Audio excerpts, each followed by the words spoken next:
Mỗi năm vào tháng 4 âm lịch, tại làng Phù Đồng bên ngoài Hà Nội, người ta bày những mâm lễ vật chay, cơm nằm cà muối, không phải để dâng lên thần linh như thông thường, mà để tái hiện một khoảnh khắc rất cụ thể trong truyền thuyết.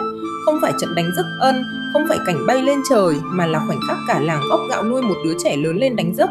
Đó là điều đầu tiên đáng chú ý trong câu chuyện về thánh gióng, hổi gióng, được UNESCO công nhận là di sản văn hóa phi vật thể của nhân loại năm 2010. Không kỷ niệm chiến thắng, không tái hiện trận đánh. Nó nhắc lại khoảnh khắc mà một ngôi làng quyết định đỏ hết gạo của mình vào một đứa bé còn chưa biết nói. Câu trả lời đơn giản nhất là đây là truyền cổ tích đẹp và hào hùng, người ta kể vì nó hay. Và điều đó đúng, nhưng nếu chỉ vậy, lễ hội sẽ kỷ niệm chiến thắng, sẽ tái hiện cảnh đánh trận chứ không phải chọn tái hiện khoảnh khắc nuôi ăn. Tại sao một câu chuyện về người anh hùng vĩ đại nhất trong huyền thoại Việt Nam lại được thiết kế theo cách mà người anh hùng đó không nhận được gì và không để lại gì, không có ngại vàng, không có triều đại, không có mở phần? Và tại sao điều quan trọng nhất mà câu chuyện muốn ta nhớ không phải là lúc người anh hùng chiến thắng, mà là lúc cả làng cho ông ăn? Câu trả lời không nằm trong phần kỳ diệu của câu chuyện, mà nằm trong cách câu chuyện được thiết kế để tồn tại. Câu chuyện bắt đầu ở làng Phù Đồng, vào thời đại Hùng Vương thứ 6. Hùng Vương là những vị vua huyền thoại của Vương quốc Văn Lang. Vương quốc được coi là nhà nước đầu tiên của người Việt, và triều đại thứ 6 này, theo ghi chép trong Linh Nam Trích Quái, là thời điểm đất nước đang yên bình. Có một người phụ nữ sống một mình đã cao tuổi.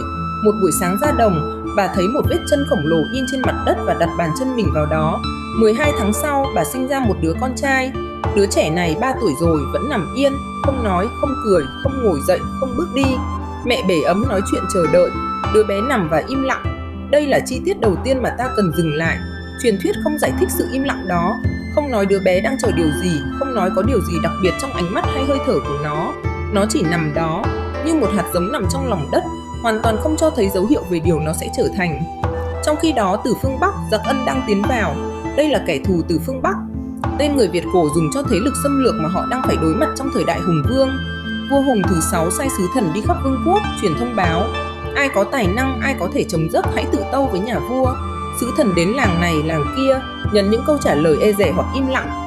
Rồi sứ thần đến làng Phù Đồng, đứng trước cổng làng và đọc lời kêu gọi của vua. Ông chưa kịp dứt câu thì từ trong nhà, một đứa trẻ 3 tuổi mở miệng nói. Không phải tiếng bấp bể và không phải tiếng gọi mẹ. Đây là câu nói đầu tiên trong đời đứa bé, và nó là một yêu cầu rõ ràng và cụ thể. Gọi sự thần vào đây, ta cần một con ngựa sắt, một bộ giáp sắt và một cái roi sắt.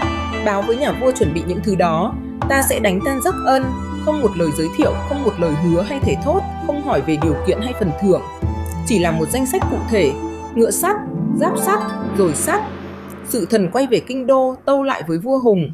Và vua Hùng, đứng trước đội quân giặc Ân không có nhiều lựa chọn tốt hơn, đồng ý và lập tức cho thỏ rèn chế tác những thứ đó. Từ ngày đó Gióng bắt đầu ăn. Mẹ bưng một nồi cơm lên, ông ăn hết. Nồi thứ 2, hết. Nồi thứ 3, đến nồi thứ 7 thì lương thực trong nhà cần. Mẹ nhìn đứa con không biết phải làm gì rồi chạy sang nhà hàng xóm. Cả làng mang gạo đến, không phải 1-2 nhà mà là cả làng Phù Đồng. Người mang gạo, người nấu cơm, người bưng lên cho Gióng ăn. Và khi Gióng ăn, Gióng lớn. Quần áo mẹ vừa may đã chặt, mấy cái khác to hơn cũng lại chật. Cái nhà bắt đầu không chứa đủ người đang lớn đó nữa. Đây là khoảnh khắc mà lễ hội Phù Đồng ngày nay tái hiện. Cả làng góp gạo nuôi Gióng, và Gióng lớn lên bằng gạo đó, không phải bằng bất cứ thứ gì từ kinh đô hay từ hoàng gia. Khi ngựa sắt và giáp sắt và rồi sắt đến từ kinh đô, Gióng đã trở thành một người khổng lồ. Ông mặc giáp vào, nhảy lên lưng ngựa và phi thẳng ra mặt trận. Con ngựa sắt phun lửa từ mũi. Gióng phi vào giữa đội quân giặc Ân. Trong những phần lưu giữ lại được từ Linh Nam Trích Quái, bộ sách truyền thuyết được biên soạn từ nguồn thế kỷ 14 và 15, không có nhiều chi tiết về trận đánh. Chúng ta biết có lửa, có tiếng kim khí, có đội quân giặc tan vỡ. Rồi trong lúc đang đánh, cái roi sắt gãy. Gióng không dừng lại, ông cúi xuống, bụt một bó trẻ ven đường, rễ còn dính đất, và dùng nó tiếp tục chiến đấu. Trẻ làm vũ khí tốt như sắt, và giấc Ân tan vỡ rút chạy khỏi đất Văn Lăng. Và rồi, đây là phần mà câu chuyện dậy sang hướng không ai dự đoán được. Thánh Gióng không quay về kinh đô. Ông không trình diễn với vua Hùng, không nhận tước hiệu, không lấy đất phong, không ở lại. Ông cưỡi ngựa sắt phi về phía Bắc, về phía núi Sóc Sơn, còn gọi là núi Vệ Linh, cách Hà Nội khoảng 40 km. Lên đến đỉnh núi, ông dừng lại, nhìn về phía đồng bằng bên dưới một lần cuối, rồi ông cởi bộ giáp sắt ra, đặt xuống trên sườn núi và cưỡi ngựa bay lên trời. Con ngựa đi theo, bộ giáp ở lại trên sườn núi trong không. Không có thân xác để chôn cất, không có con cái để nối dõi, không có triều đại nào mang tên ông, chỉ có núi Sóc Sơn và ở đồng bằng bên dưới những bụi trẻ vối vết xém vàng trên thân. Dấu tích từ ngọn lửa của con ngựa sắt theo truyền thuyết địa phương vùng Châu Thổ sông Hồng, cả một dãy ảo tròn trải dài từ Kim Anh đến Sóc Sơn mà người ta nói là vết chân ngựa in xuống đất. Nhưng lời giải thích thông thường không đủ, câu trả lời thông thường là thánh gióng là thần linh thì trở về cõi trời. Điều đó đúng, nhưng hãy đặt câu chuyện đó cảnh những gì chúng ta biết về truyền thuyết anh hùng ở các nền văn hóa khác. Heracles hoàn thành 12 kỳ công rồi được phong thần. Tên ông được khắc vào các chòm sao trên bầu trời. Câu chuyện về ông được kể mãi sau khi ông ra đi. Vua Arthur được đưa đến Avalon để chữa lành, với lời hứa sẽ trở lại khi đất nước cần, không phải biến mất mà chờ đợi.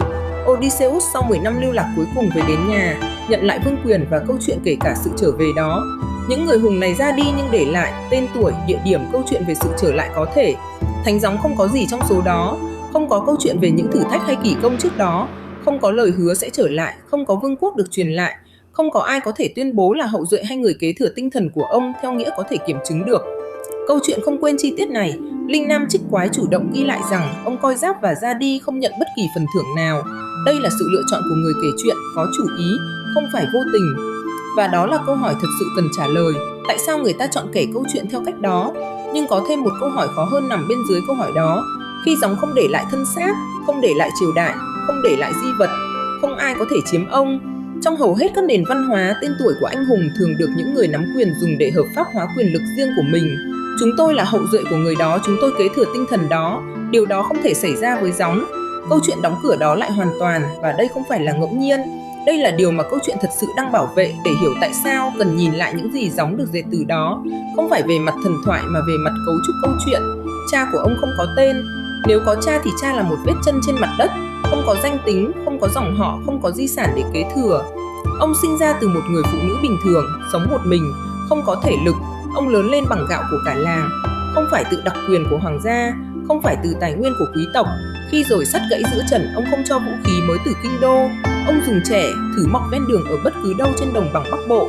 Và khi chiến thắng, ông không mang về gì cho chính mình. Ông đến từ không có gì và trở về không có gì. Những bản kể chuyện về thánh gióng được cố định trong văn bản vào thời Lý Trần và đầu thời Lê, những triều đại đầu tiên của một Việt Nam độc lập sau gần 1000 năm bị đô hộ bởi các triều đại phương Bắc. Linh Nam Trích Quái, bộ tuyến tập truyền thuyết chứa câu chuyện về gióng, được biên soạn và chỉnh lý trong thế kỷ 14 và 15, đúng vào bối cảnh đó. Đây là thời điểm mà người Việt đang xây dựng lại ký ức tập thể. Chúng ta là ai, chúng ta đến từ đâu và điều gì đã giữ cho chúng ta tồn tại qua những cuộc xâm lăng liên tiếp. Bối cảnh đó đặt ra câu hỏi mà câu chuyện gióng cần trả lời. Khi một dân tộc nhỏ liên tục phải tự vệ trước những thế lực lớn hơn nhiều, họ cần điều gì từ những người chiến đấu bảo vệ họ? Và điều gì làm cho sự bảo vệ đó trở nên có thể duy trì qua nhiều thế hệ, qua nhiều cuộc xâm lăng?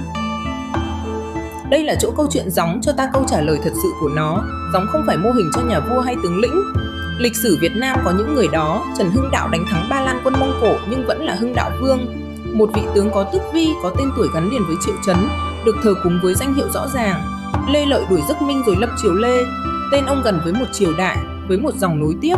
Những người đó là những anh hùng có di sản có thể chỉ ra được. Gióng là mô hình cho điều mà một cộng đồng cần để tự vệ qua nhiều thế kỷ, nhưng không thể tạo ra bằng cách thưởng lớn hay phong tước, sự sẵn sàng chiến đấu mà không cần phần thưởng gì để làm lý do cho hành động đó. Người chiến đấu vì tước phong sẽ dừng lại khi không còn tước phong để nhận. Người chiến đấu vì đất đai sẽ dừng lại khi đất đai đủ rồi. Người chiến đấu vì vinh quang sẽ dừng lại khi không còn ai để xem. Nhưng gióng không có lý do bên ngoài nào, không cha, không tước vị, không kỳ vọng về phần thưởng. Nên ông lớn lên bằng gạo của người khác, đánh bằng trẻ của đất mình, rồi đắt giáp xuống và đi. Người như vậy không thể bị mua chuộc, không thể bị chia rẽ bằng cách hứa thưởng cho một người nhiều hơn người kia, không thể ngừng chiến đấu vì đã nhận đủ rồi. Và bây giờ hãy nhìn lại khoảnh khắc mà lễ hội Phù Đồng chọn để tái hiện mỗi năm.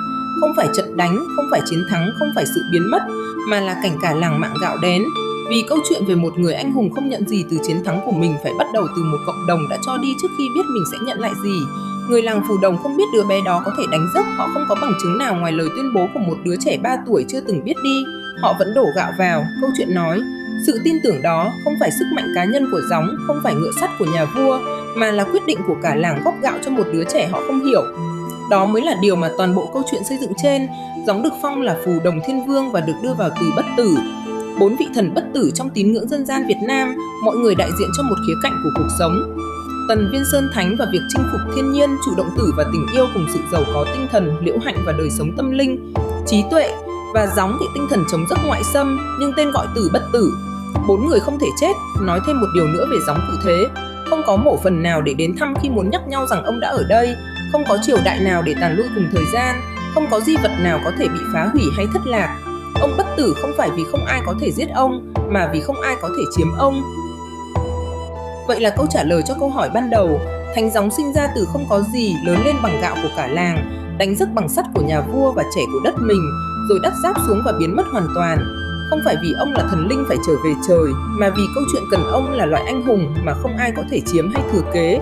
Người anh hùng không cần phần thưởng để chiến đấu là người duy nhất mà không một lời hứa nào có thể ngăn lại. Và đó là lý do câu chuyện cần ông biến mất hoàn toàn. Người anh hùng nào ở lại sẽ trở thành con người, với những giới hạn, những sai lầm, những quyết định có thể bị tranh cãi, và cuối cùng là một cái chết để đạt dấu trầm.